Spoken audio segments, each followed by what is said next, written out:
PCOS म्हणजे polycystic ovarian syndrome याचं प्रमाण खूप वाढलं आहे. त्यामुळं याची मुख्य कारणे तुम्हाला माहीत असणं गरजेचे आहे. तर याची सर्वप्रथम 4 मुख्य कारणे असतात.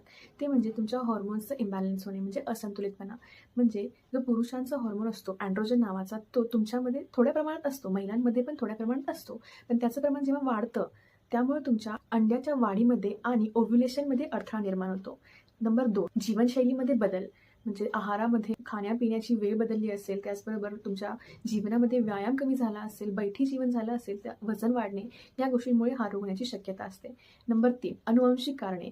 जर तुमच्या घरांमध्ये तुमच्या आई-वडील किंवा आजी-आजोबांना हा रोग असेल, तर तुम्हालाही होण्याची शक्यता असते. नंबर 4 म्हणजे इन्सुलिन रेझिस्टन्स, इन्सुलिन प्रतिबंध. म्हणजे जेव्हा शरीरातील पेशी इन्सुलिनला प्रतिसाद देत नाहीत, तेव्हा तुमच्या शरीरामध्ये साखरेचे प्रमाण वाढते. डायबिटीज सुद्धा इन्सुलिनच्या रेझिस्टिव्हिटीमुळेच होणारा रोग असतो.